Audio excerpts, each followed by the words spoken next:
أصدقائي في كل مكان برحب بكم معانا وحلقة جديدة ولقاء جديد وعيشها أحلى. نتمنى حلقتنا النهاردة تعجب حضراتكم. حلقتنا النهاردة خاصة جدا، تابعونا. مشاهدينا في كل مكان، يمكن من خلال توجهات الرئيس عبد الفتاح السيسي بتمكين الشباب وإيمانه القوي بدورهم في تغيير المجتمع، يمكن كمان مجتمع مصر الفئة العالية فيه أو النسبة العمرية فيه هم الشباب. جاء دور الشباب من خلال مؤتمرات، والعام ده هو عام الشباب.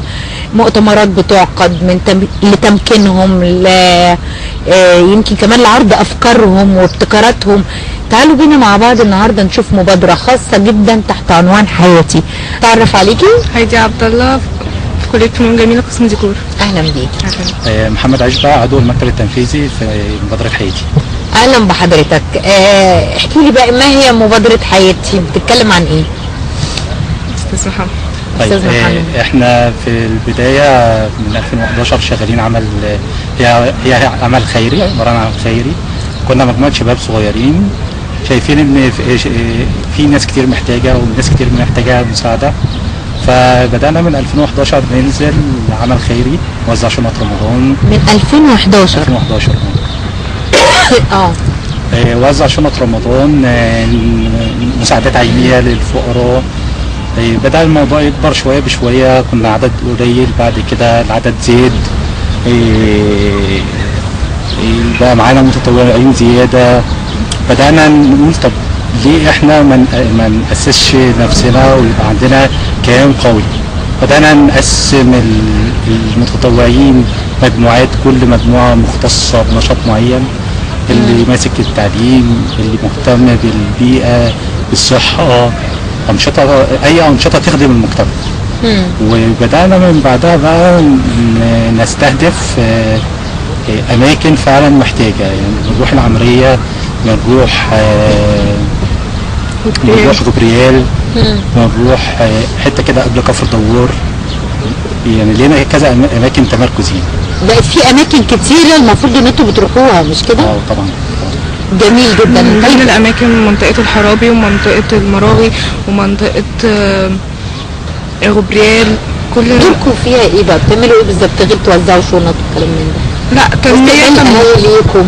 احنا الأول حاجة بيبقى في فريق بحث ميداني بيشوف حالات الناس هناك، وبعد كده بيبقى دراسة للحالة، نعرف هم احتياجاتهم قد ايه. وبعد كده بننزل احنا بقى في قوافل، بقى قوافل طبية، قوافل صحية، في قوافل تعليم، جميع تنمية شاملة جدا، تنمية شاملة للمنطقة. يعني أنا متطوعة في ملف التعليم، بنزل كل يومين في الأسبوع منطقة غبريال، بنديهم حصص تقوية، دروس مساعدة، وكمان في دروس محو أمنية من أول مراحل، من أولى ابتدائي لثالثة إعدادي. ليكم مركز هناك وكده؟ مكان نتجمع فيه، بيبقى فيه كل متطوع ليه تلميذ أو تلميذين من نفس الصف، مثلا رابعة ابتدائي، بديهم مادة الحساب، ازاي ان هم يدرسوا، ازاي يتعلموا، لان طبعا بتبقى اكترهم اهاليهم محو امنيه فعندهمش كده. وكمان مفيش رعايه كمان للولاد دول. بالظبط كده. يعني ما هو لما الاهل بتبقى ما عندهاش درايه، ازاي هتذاكر لابنها او حتى هتدفعوا؟ هيبقى صعب. فاحنا بقى بنحاول. وبجانب ده كمان احنا بنعمل للاطفال دي توعيه، ازاي يهتموا بصحتهم بنفسهم، ازاي يتعاملوا مع الناس، ازاي نعدل السلوكيات بتاعتهم. دي حاجه احنا بنهتم بيها برضه في الجانب التعليمي. ملف التعليم احنا في بتبقى الحصتين، بتبقى في اخر تقريبا نص ساعة حوالي، بتبقى بنعلمه ازاي النظافة الشخصية، احترام الكبير، السلوكيات. لازم في كمان مبادرة كانت موجودة ان احنا ازاي نعلمهم السلوكيات والاخلاقيات، الامانة، الصدق، الاحترام، كل الحاجات دي موجودة عندنا. انما احنا بنغيره انسان 180 درجة تقريبا. وبتشوفوا النتيجة دي فعليا؟ طبعا في تطور ملحوظ جدا من اول ما بدأنا لحد دلوقتي للطفل.